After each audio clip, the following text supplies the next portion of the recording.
Do not be fearful if you believe your philosophy brings people more freedom. Do not be fearful that you could lose your job over it. Well, that was former House Speaker Kevin McCarthy giving his farewell speech to Congress Thursday, and you didn't really have to read between the lines to hear what he was saying. McCarthy happens to be among a growing list of congressional members opting not to return to Capitol Hill. So far, 7 senators and 22 representatives are not seeking re-election. This does not include those running for other offices, but as it stands, the people you see on your screen here, 29 members of Congress, are deciding to step away from politics altogether. Bob Cusack, editor-in-chief at The Hill, is joining us right now. Bob, McCarthy may be an exception because he was ousted, something we haven't seen in about a century. But is this particular number any higher than we usually see? Well, Adrienne, it's pretty high, and it's going to go higher. Usually we see some more retirements early in the election year.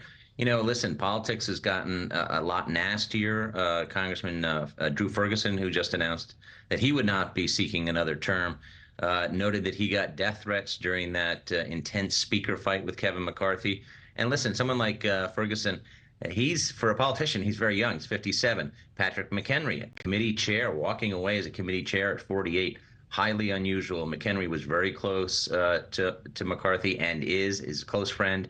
I actually think McHenry would be continuing to serve in Congress had McCarthy not been bounced.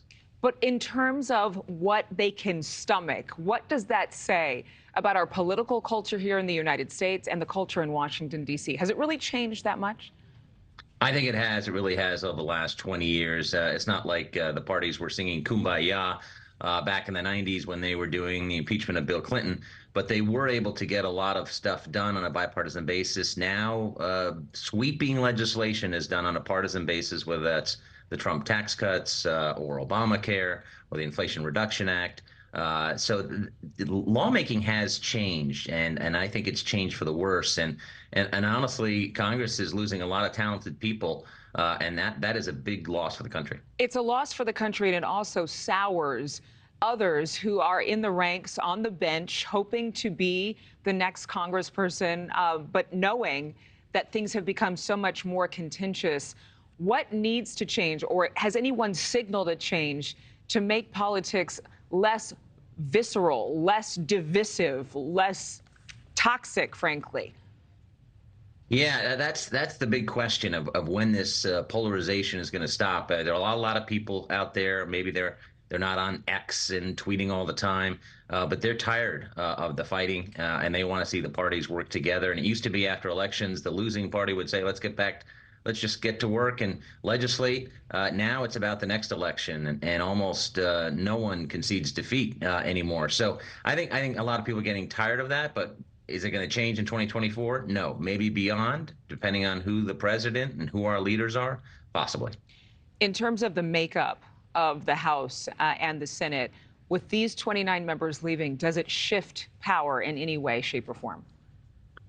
Yeah, a lot of these House districts are either conservative or liberal districts. They're not toss-up districts, so they're going to, whoever replaces them is not going to change the makeup of that seat. However, the biggest retirement in this Congress has been Joe Manchin. He's held on to that seat in West Virginia, which has become very red. That is a very Trump-friendly state. The only Democrat who could have won that seat was Joe Manchin. He is not running for re-election. That really hurts the Democratic chances to keep control of the Senate. And we're going to see what Joe Manchin does next. He may run for president as a third party. Yeah, he may. And then things will be even more interesting. Bob Cusack, thank you so much for joining us from D.C. We appreciate it. Thank you for watching. Go to newsnationnow.com to find News Nation on your television provider. And don't forget to click the red subscribe button below to get more of News Nation's fact-driven, unbiased coverage.